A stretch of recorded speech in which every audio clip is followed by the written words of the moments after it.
Okay. Well, hello. So here is the question for you.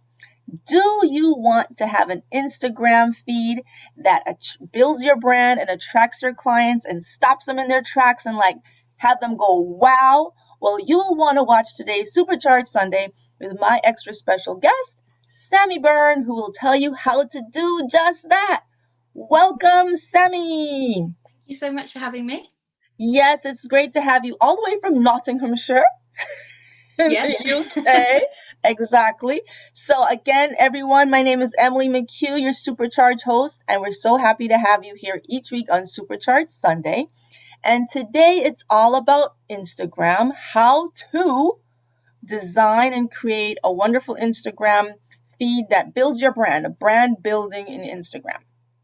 And so you have a wonderful expert here today. If you go, so the first thing I want you all to do, make a note to go and follow Sammie at Standout Brand Studio. Did I have that correct? Yes. On Yes. Instagram and Facebook. And you will see what I mean. As she launches into this, it will all just fall into place because she's an example of her own work. So Sammie is a total inspiration. I love what she's doing over there, and it's so exciting. So we're in for a treat today to learn from the Thank you. master herself. Yes, indeed. Right. So tell us, Sammie, a little of your background, how you got into brand building, and then we can get more specifically into Instagram. Okay, sure. So I started self-employment 12 years ago, I think. I actually started in direct sales. So I worked for kind of network marketing companies for about 10 years.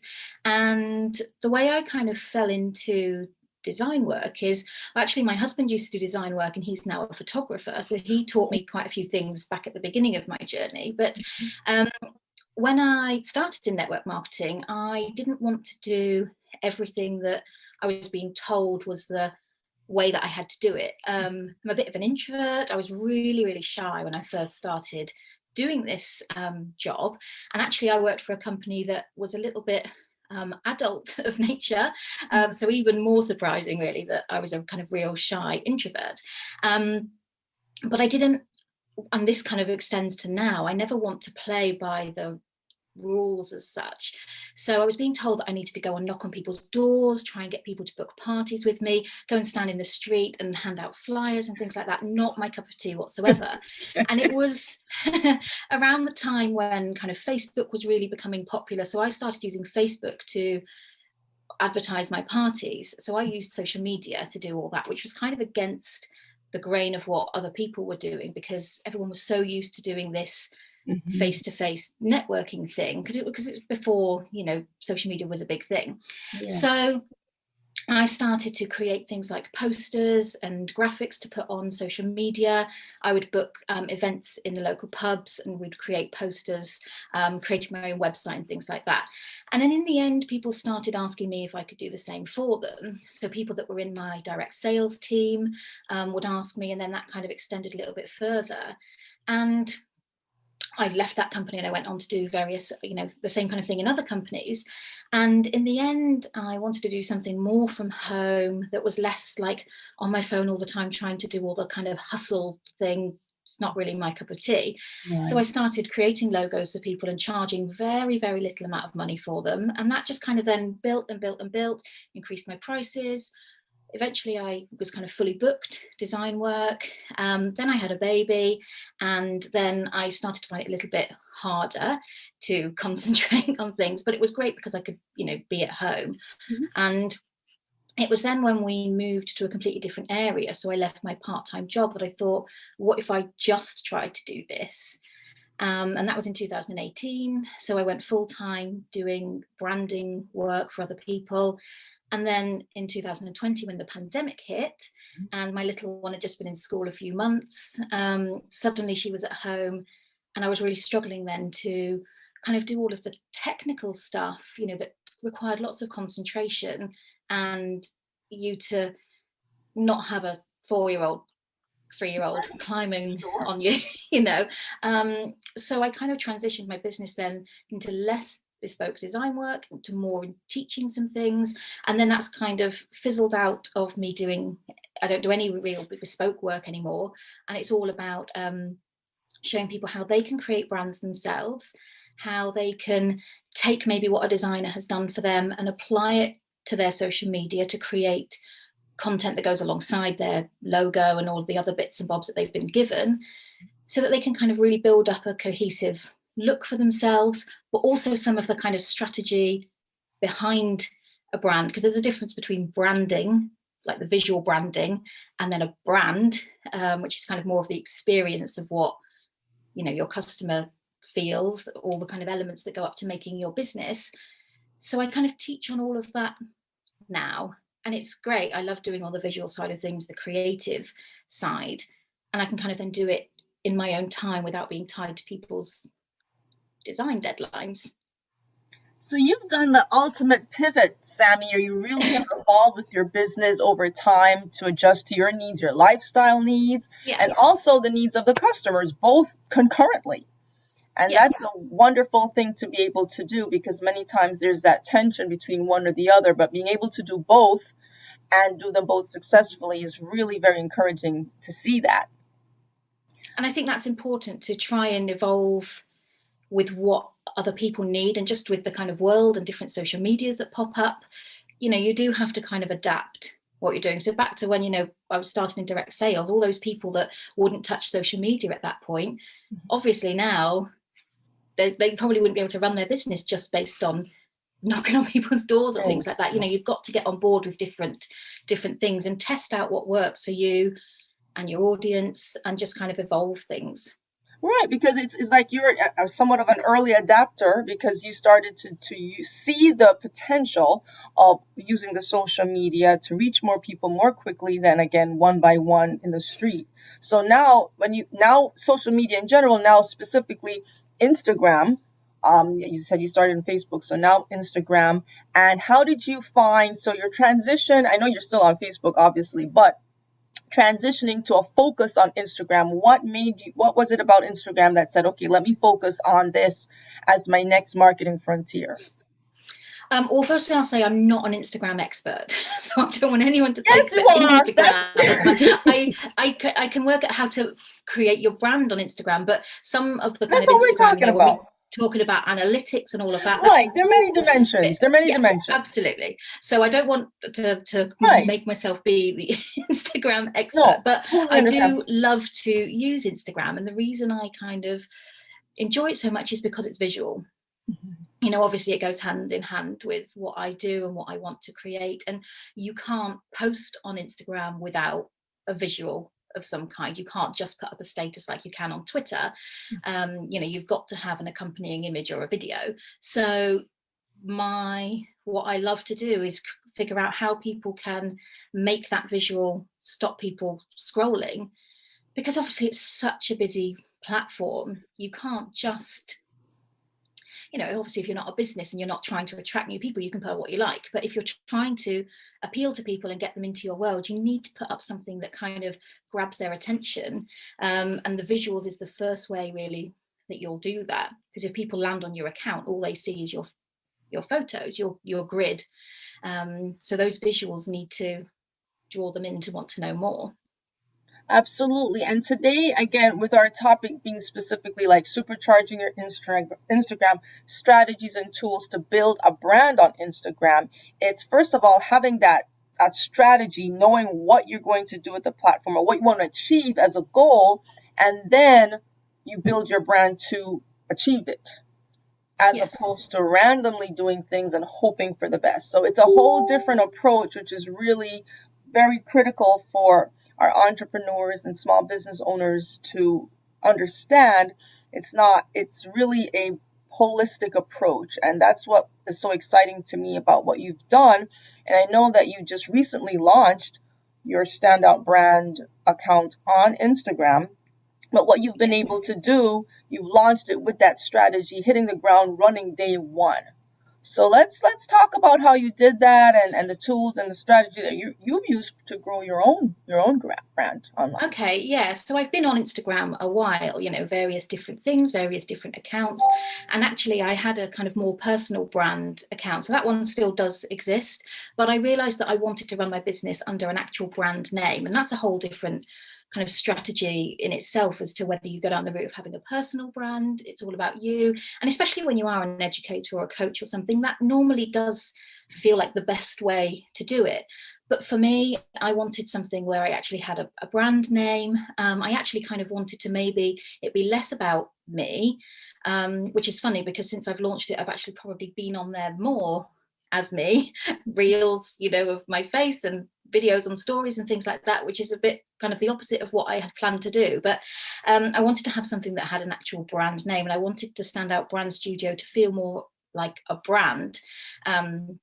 So I've got kind of 5 areas that I would say that I focus on, either whether that's something that I do up front before going into, if I want to launch a new brand or rebrand or something like that. And then there's the things that are also kind of ongoing. So the main, kind of the first point, I suppose, is having that foundation of your brand. This is where, again, we have the difference between branding and a brand. So, you want to have your vision and your purpose. You want to kind of know what it is that you're doing, where you're going, why you're doing it. You also want to know exactly who you're doing it for. And I know this is a thing that a lot of people really struggle with, niching down. And I maybe take a slightly different approach to how some coaches or trainers would, in terms of deciding on a niche, is that, or a target audience rather. People are worried about excluding people, and I don't want to pick a particular gender, or I don't want to pick a particular age group, or whatever it might be. So my way of approaching it is kind of to try and find common factors in the people that you enjoy working with or selling to, maybe in the sense of more like internal traits or personalities, or their struggles that they have, or the problems that they'll need solutions to. So it might not matter whether they're male or female.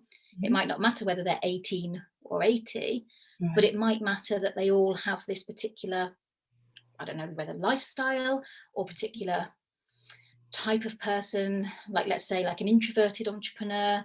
So you can kind of dig into those elements instead of the demographics that people often think, oh, well, I don't want to write in my bio that I only serve women, or that I only deal with people over 50, because that feels exclusive. Right.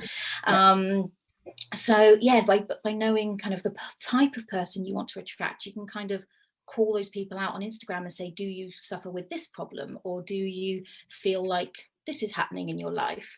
So it's less about, are you a 40-year-old man that does this, but are you a person with this kind of situation that needs a solution? And then kind of like the overall message that you want to use your business for. So for me, it would be something like, I really want to take away all of the overwhelm that people have when you approach branding, and all the confusion. I don't want to use lots of tech jargon. I want to make it kind of easy and simple for people to know that they could do it themselves. So what's the kind of overall message that you're going to want to put out there? And then kind of what sort of personality do you want your brand to have? Because that can make a big difference then to all of the rest of the stuff that comes later. Whether you want to be a kind of really corporate brand, whether you want it to be really fun, calming. Obviously you get people that maybe have brands where all of their language is very colourful, because that's part of their brand personality, and then it will appeal to the right people, but it won't appeal to others. So by creating this personality, it helps you know what language to use, how things should look, what kind of products you might create. And I think that brand personality, if you can come up with kind of 1 or 2 or 3 words that describe, if your brand was a person, let's say, what kind of person would they be? I mean, mine would be kind of like fun and friendly and bright and cheerful, I suppose. But I've also had a business where the brand was very kind of luxury, sophisticated. It was kind of black and rose gold, and so it kind of all makes a difference what personality you opt for, especially then when you're creating your visuals. So that would kind of be the first point, is to build your foundation. The second thing that I'm always very conscious of is to avoid confusing people. And that can, apply to lots of different things. But firstly, your bio on Instagram. So just have that really clear as to kind of what we just mentioned, maybe who you serve, what it is that you do and what it is that you help with. Being clear on your topics that you talk about. So having like 4 or 5 maybe kind of content areas, topics, pillars, you'll sometimes hear them called, that you keep your content within. It doesn't mean you can't talk about other things, but those are kind of the core areas that you keep going back to. And then I think it's easy for people to know what to expect from you. So with mine, it would be that I talk about, your brand as a whole, like the kind of foundations. I talk about visual branding, content creation, maybe using Canva, and I talk about kind of social media tips. So those are my 4 areas that I constantly come back to. It would be weird if I started suddenly talking about football all over my account, because people would just be like, where am I? I'm so used to you talking about these things. Well, you know what, Sammie? Unless, of course, the football was related in some way to of what course, you were saying, yes, tied in, and that's the key. Like, definitely. It's not just random, but it's connected. Yeah. Yeah. So actually, saying that, I did put up a post on Instagram about, you call it soccer, we call it football. We recently had the kind of European, the Euros, and we came second. And it was a devastating, result in the final. Like, we missed the penalty shootouts. But anyway, I put up this post and it was about football, but I related it to there's always going to be disappointments. No matter how much you practice, things can go wrong. All sorts of things like that, and how bad it is, the reaction that the players got on social media. So yes, you can definitely talk about other things, but if you can link them back to your topics, brilliant. Yeah. And it doesn't, and you can talk about other things. If you've got something you want to talk about, your child has done something amazing, or something's going on in the world, or whatever it might be, of course you can talk about it. But if you suddenly switch your account to talking about all sorts of random stuff, people are going to be a bit confused. So It's better if you can to exactly keep it tight to your kind of core topics. Yeah. Yes. Another way to avoid confusion is just to make your content easy to read, watch, consume, and just make it easy for people to understand what you want them to do with it. Do you want them to comment? Do you want them to share it? Are you asking them a question? And I think a big thing about why people don't get much engagement is that it's not very clear what you want people to, how you want them to engage. So using call to action, saying, comment if you agree, or leave me an emoji, tag a friend that needs to hear this, whatever it might be. If you can be clear with your call to action, you're kind of avoiding confusion of what you want people to do with it. So that's the second one. And then the third one would be to be inclusive. And this is not to be confused with what I was talking about just now about trying to serve everybody. You want to be inclusive more in the sense of things like including people that are hard of hearing, so like using captions on your stories. On your images, you can add alt text, and there's many Instagram gurus that are talking about how you can use this alt text to your advantage for these to be keywords for SEO purposes. And that, I think it's a really tricky thing for them to say, because it kind of makes people forget about the reason why it's there. And alt text is for people that use screen readers, so that their screen reader, I don't know how they work, software or whatever it is, reads out to them what's in that image. So if you've got people that can't, got visual impairments, they can still consume your content as well. So you want to kind of cover all bases of making your content accessible for people. And you want to just be careful in terms of, your language that you use, or things that you aren't just excluding people.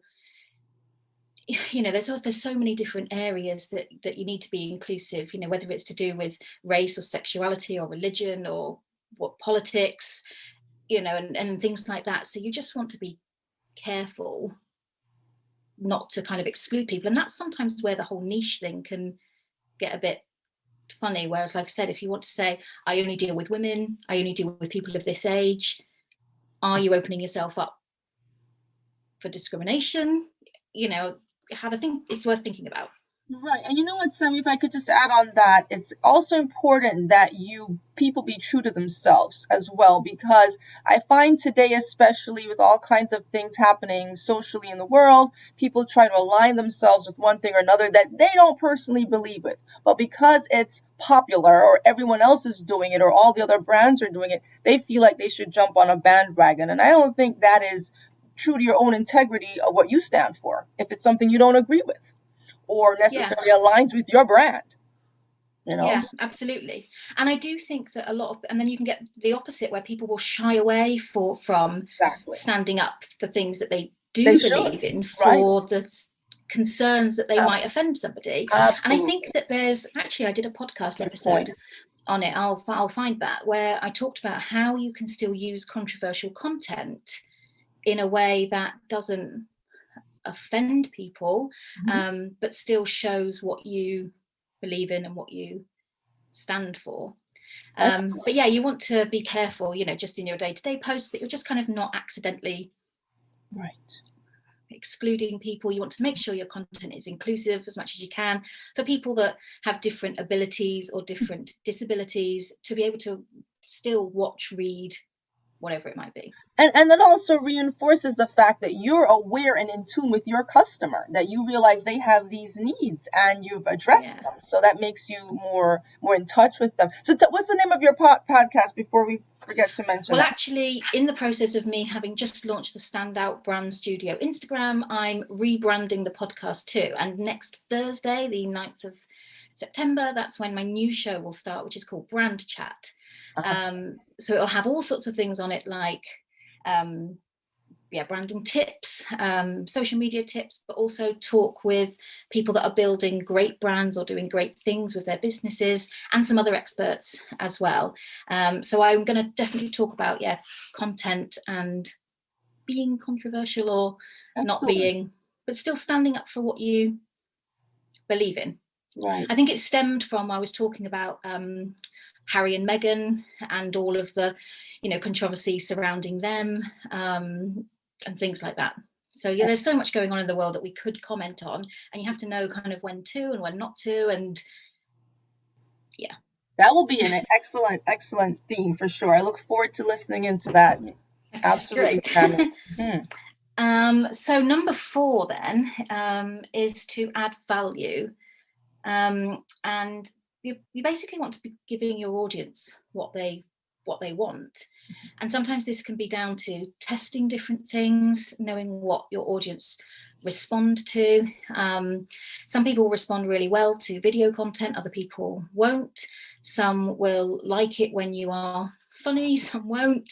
Some people will watch your stories, some people will never click on them. So you've got to kind of test and see what works for you, what works for your audience best.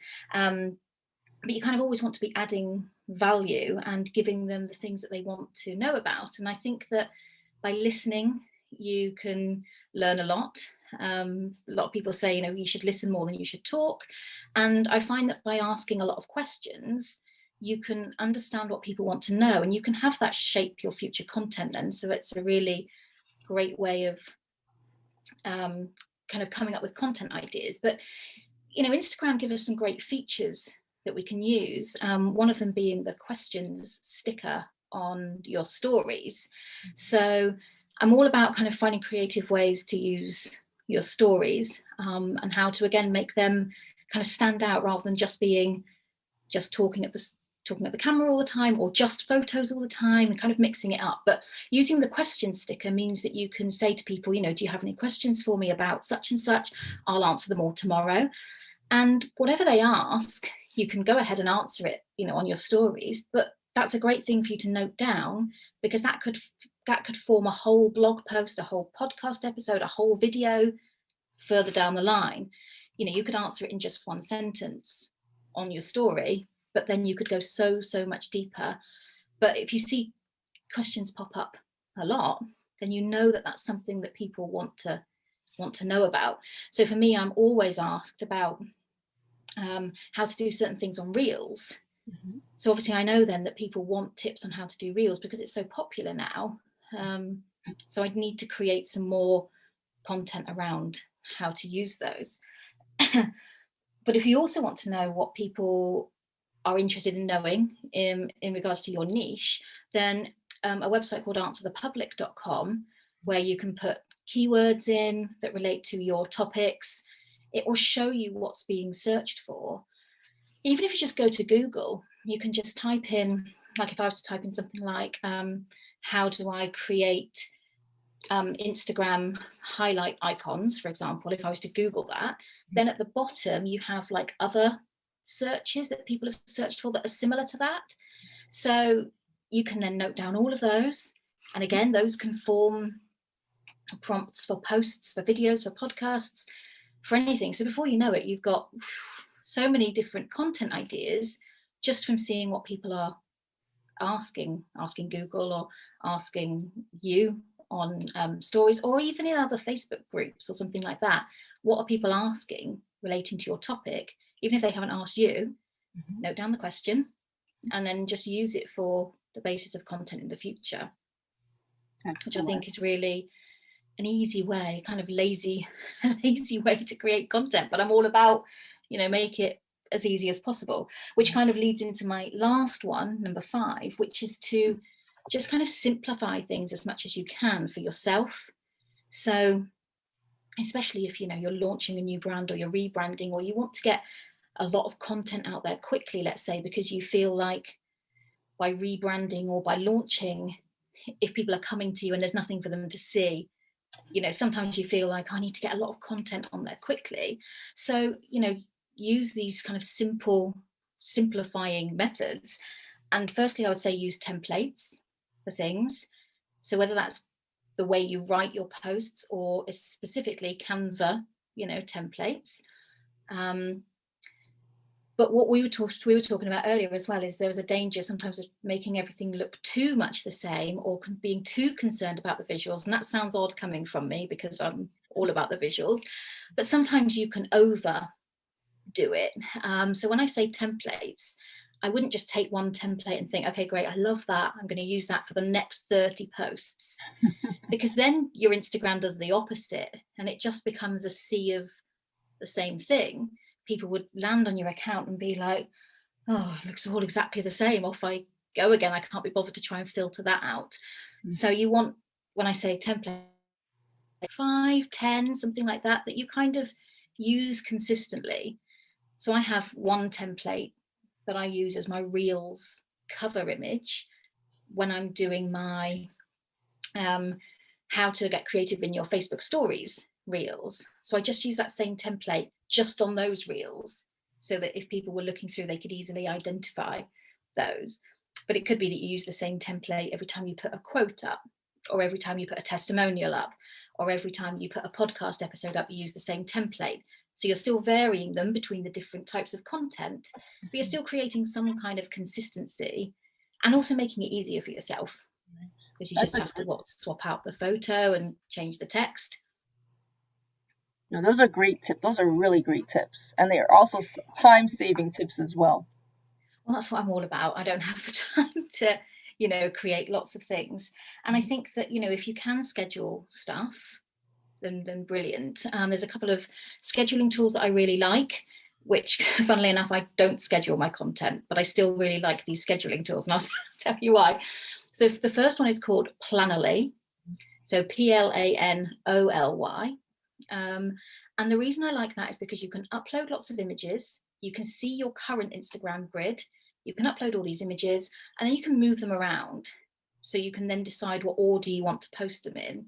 Now, again, you can become a bit obsessed, but I do like to have something that looks nice together.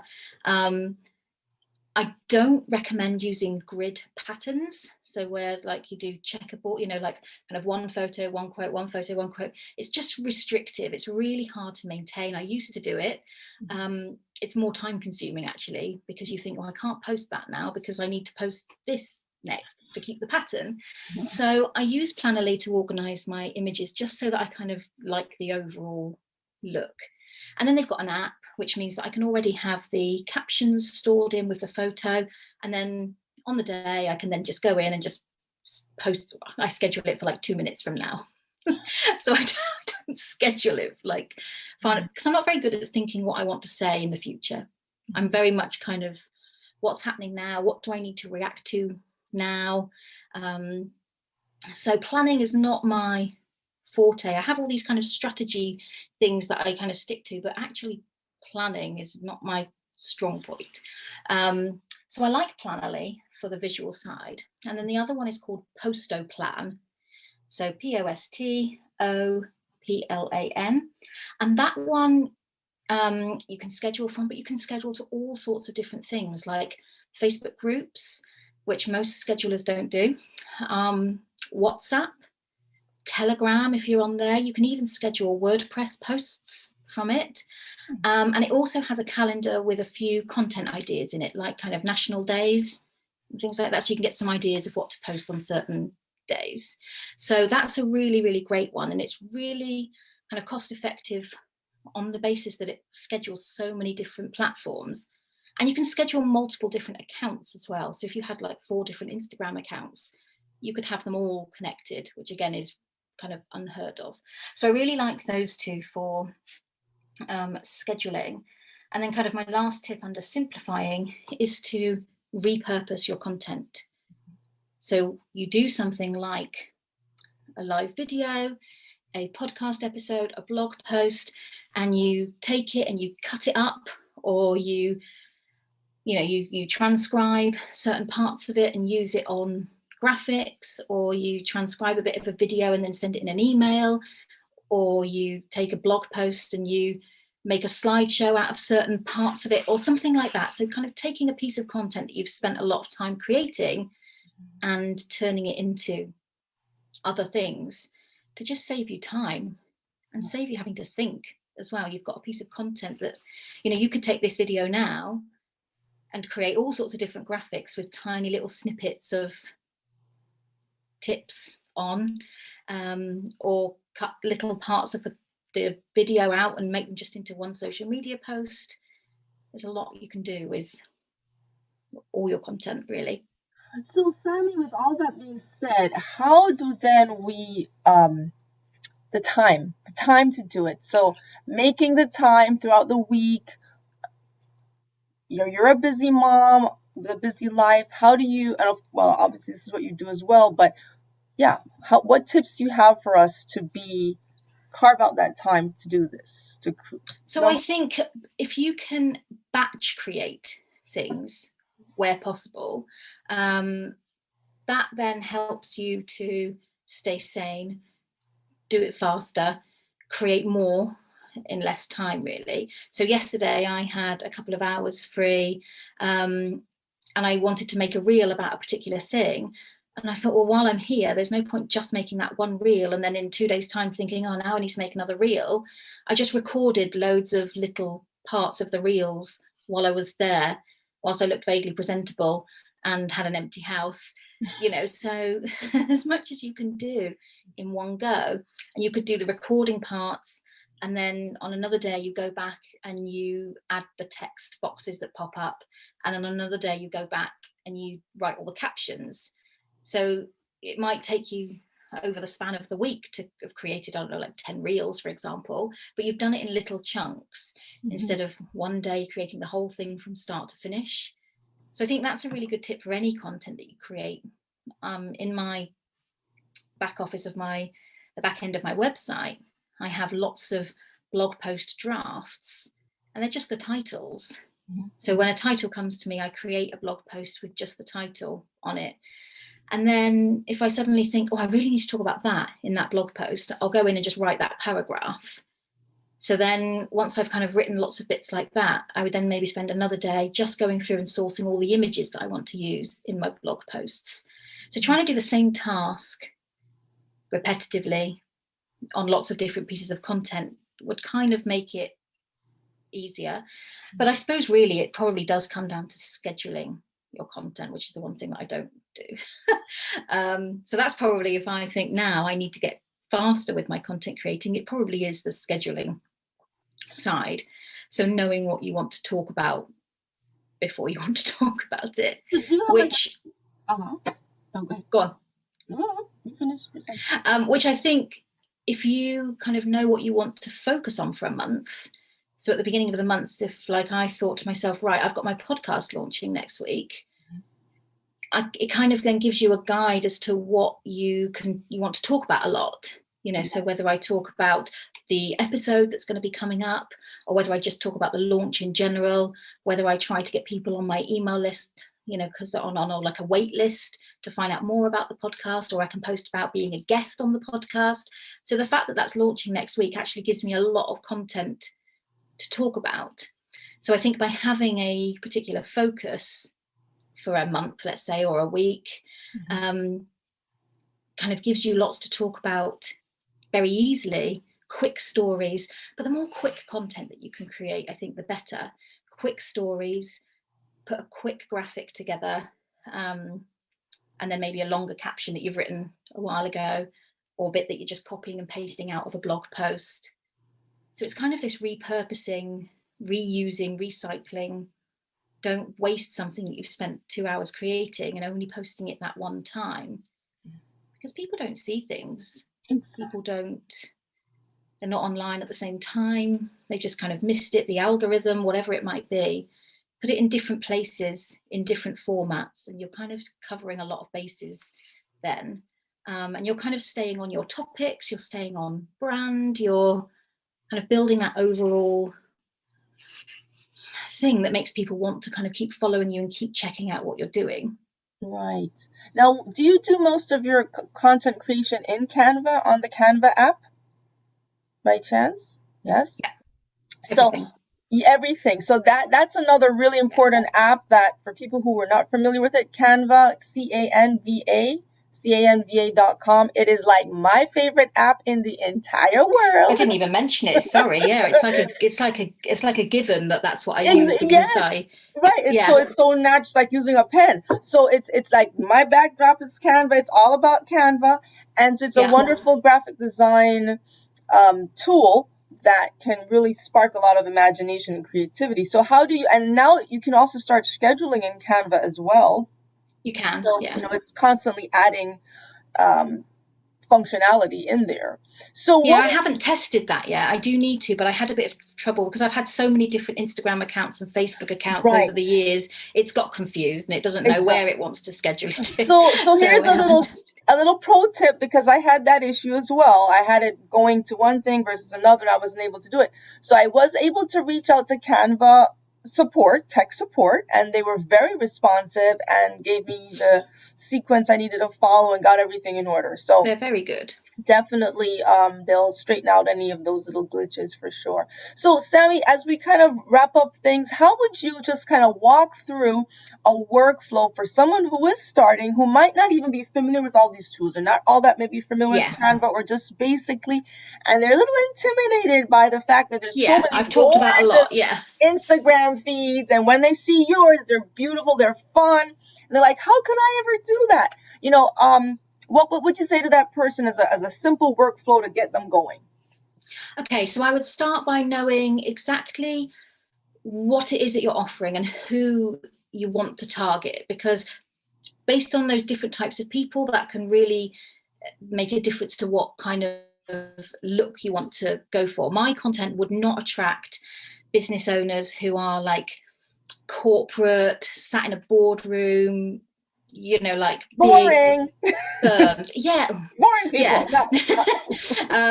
For just kind of those really like professional big businesses, it just wouldn't appeal to them. They don't want to see the kind of graphics that I create, which kind of like all like, oh, you know, fun and friendly and fluffy and whatever it might be. They're so much fun. But that's fine, because you know that my stuff is not for those kind of people. It's for small business owners that want to learn how to use social media themselves. They maybe don't have a team, they don't have much tech knowledge and things like that. So definitely get clear on who it is that you want to attract. And then what I would do is I would go to Pinterest and I would create a board that maybe just kind of has things that you think reflect those. When I said about creating your personality for your brand, come up with a few words, and find some things that kind of match those few words, and just build up a board which kind of gives you just a bit of a visual idea of what you want your brand to feel like. And then come up with a color palette from there, kind of what colors would then reflect that same kind of personality. Think about how different colors make you feel. Yellow is very cheery, sunshiny. Black is very much more like sophisticated luxury, dark purples and gold, that kind of thing. Red, fiery. So kind of think about the colors and what you want them to represent. And then just, use Canva and just create graphics, whatever it is that you want to say, even if it's just a very simple graphic that says brand new product, or new something launching soon. Very simple, but just stick to then those same few colors and choose a couple of fonts and use those things consistently. And that soon then starts to build up a visual style. If you're a product seller and you've got, product photos, just make them clear and light. And again, stick to the same kind of style or the same kind of surroundings that you're taking the photos in, whether it be that you always want to take them outside on the grass, or whether you want to always take them inside on a sparkly tablecloth or whatever, but just stick to the same kind of style. And then, just try and kind of simplify things as much as you can. Simple for your audience to understand what it is that you do, simple for them to buy, simple for them to consume your content, and simple for you to create. So do things like using the templates, schedule your content if you need to. But those are kind of the main things, I think, is knowing the foundation of what you do and who you do it for, creating the visuals that will draw people in and get you remembered. People will start to see your content perhaps and think, oh yeah, that belongs to them because I can tell that style. I'd like to think that if someone saw something that I create, they'd go, oh yeah, that's Sammie's. And then, use like Canva's. So when if you want to look at my Instagram and the graphics that I create, all the little elements that are in it, the little people that I use on there, they're all Canva elements. I have got a graphic design background, but I don't create those things myself anymore. Because I don't have the time. And why would you when you've got Canva's library of things? I mean, if you want to be really unique, you can create your own. But I don't use proper graphic design software anymore because I've got Canva at my fingertips. So by using the kind of same sort of elements and the same sort of style, it does build up that memorable picture that people will start to remember. And then, just simplify everything as much as you can.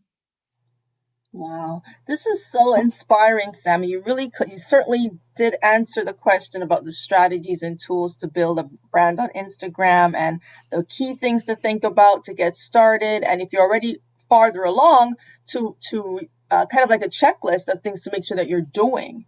And I certainly will be trying to put into practice as much as I can from what you're sharing, Sammie. I'm always telling you, I'm going to try that. And really have been totally inspired by what you're doing. So thank you for sharing this. And I know a lot of other people too will be inspired when they see this. So you guys, if you have questions at all for Sammie, any tips, any ideas, anything you wanted to ask her based on what you shared today, please drop it in the comments. Let us know. You can tag her. We'll come back and look at the comments and your questions. And please follow Sammie at Standout Brand Studio on Instagram and Facebook. And while you're over there, go visit at Emily the Entrepreneur and ask questions as well. And we can keep the conversation going. Send us direct messages and whatever it is that will help you move your Instagram brand strategy forward. So it'll help you to supercharge your Instagram as well.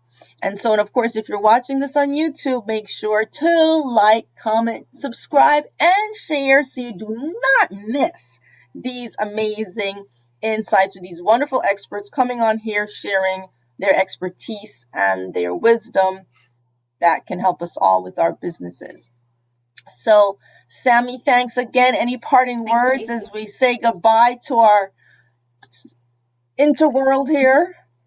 I would say that I've talked about a lot of things, and I don't want people to get overwhelmed. The whole point of I guess, talking about all this is just try and get rid of the overwhelm. And I've added a lot of things that you might think, I've now got to do everything. Just pick one. Just pick one thing and think, right, I'm just going to try and focus on that this week and see what difference that maybe makes to whether it's your engagement, your sales, your visibility, whatever. Yes, and that's a great tip to leave people with, because we do see it all and think we have to do it all at once, and that's where people get into trouble. You just break it down and then you do it one step at a time until before you know it, you've built a strategy. So that's great. So, and then of course you have your let's not forget to share, you have your masterclass hub where people want more in-depth insights on how to do very specific things. They can sign up for your masterclass program, right? And gain access to courses and things. So, and just send you a DM, or again, go back to your Instagram. Yeah, just send me a message and I can tell you all about it. It's just really small masterclasses on various different topics to help you stand out and kind of grow your business and get more customers in, hopefully. Excellent, excellent. Well, you guys, now you have all the resources, so you can take full advantage of it. And I'm going to say goodbye till next week. Don't forget to sign up for your Supercharge with Emily.com retreats. Our mastermind retreat is happening September 23rd, coming up, and where we step back, reflect, and just have a good old time supercharging. So until then, stay supercharged.